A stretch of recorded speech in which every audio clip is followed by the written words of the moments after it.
Em nome do Pai, do Filho e do Espírito Santo. Amém. Inspirai, Senhor, as nossas ações e ajudai-nos a realizá-las. Para que em vós comece, em vós termine tudo o que fizermos. Por Cristo nosso Senhor. Amém. Em nome do Pai, do Filho e do Espírito Santo. Amém. Salve Maria Imaculada e viva Cristo Rei. Aqui Tiago Bruno, missionário e jornalista católico, para o canal Católicos de Verdade.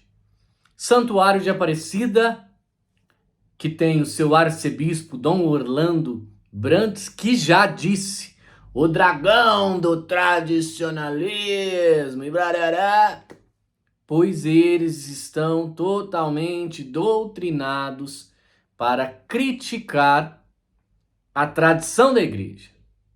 Não seria possível a igreja sem a tradição. Porque tudo que nós temos hoje, a palavra, o ensinamento, o catecismo, é baseado na tradição. Antes até da palavra. Mas, no entanto, para eles a tradição é algo que pode ser mudado. Para eles a tradição é algo que pode ocorrer uma adaptação aí, de acordo com o tempo e os costumes. E não existe isso. Não existe. A fé permanece a mesma sempre. Porque se uma verdade de fé proferida antes mudasse, então, porque foi proclamada como verdade, então as verdades de fé são imutáveis, ou seja, então elas se mantêm. No entanto, não é isso. Eu acho que eu já até denunciei um vídeo desse padre uma vez de Aparecida. Vamos ter que colocar ele novamente hoje, 2 de agosto, a missa das 6h45 de Aparecida. Vejam só como o padre criticou e desdenhou da tradição.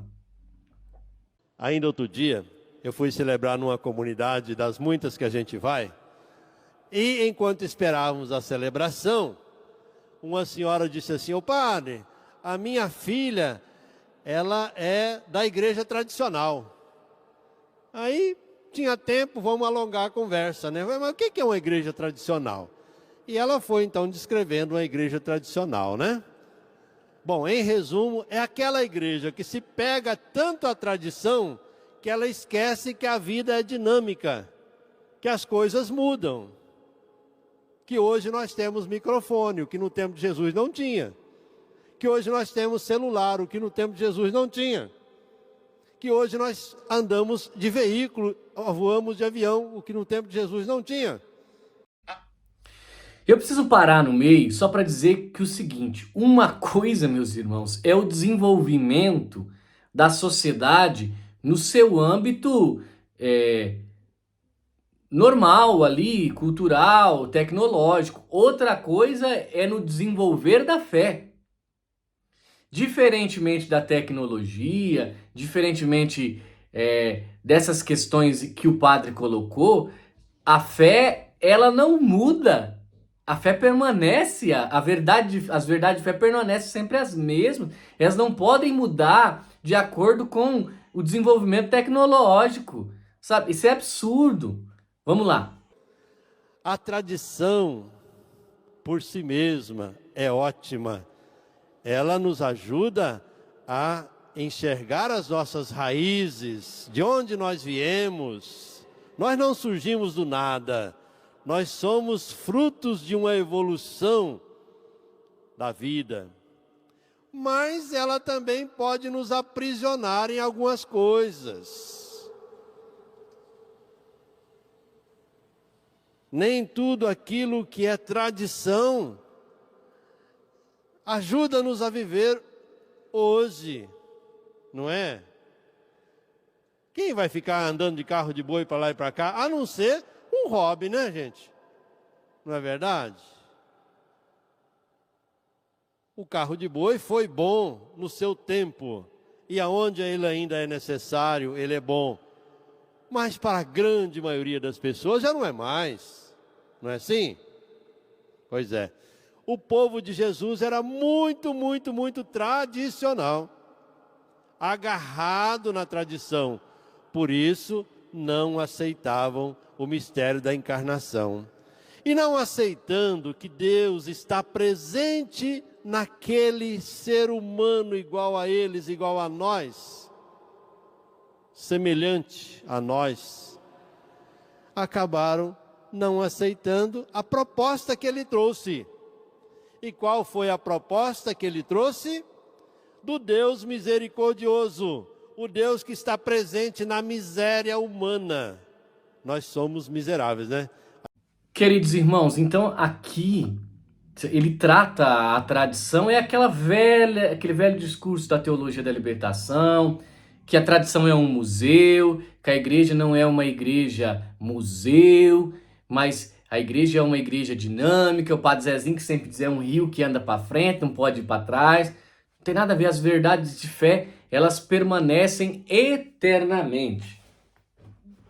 Vou pegar um livro aqui que é muito bom, O Catecismo Católico da Crise da Igreja. Esse livro é muito bom para explicar esses pontos. E por isso eu vou pegar esse livro justamente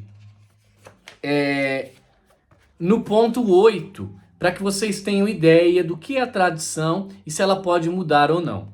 Vamos lá, ó. A Sagrada Escritura é a única fonte da revelação? Uma pergunta aqui do Catecismo.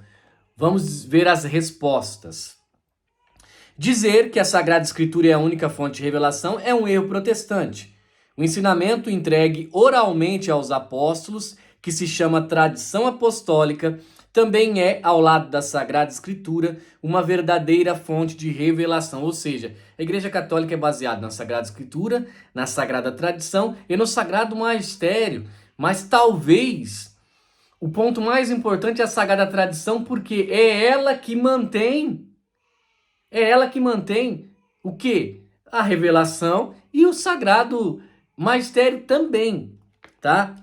Há na Escritura a menção de uma outra fonte de revelação? Nem tudo o que Jesus disse e ordenou encontra-se na Sagrada Escritura. A Sagrada Escritura mesma diz: há muitas outras coisas que Jesus fez que, se quiséssemos contá-las em detalhes, creio que o mundo não poderia encerrar todos os volumes que seria preciso escrever. João 21, 25. Nessa época, escrevia muito menos do que hoje. A tradição oral tinha precedência, ou seja, antes tudo era passado de um para o outro, nem tudo era escrito, tá? Então vamos lá. Que outra razão pode se invocar para mostrar a necessidade da tradição?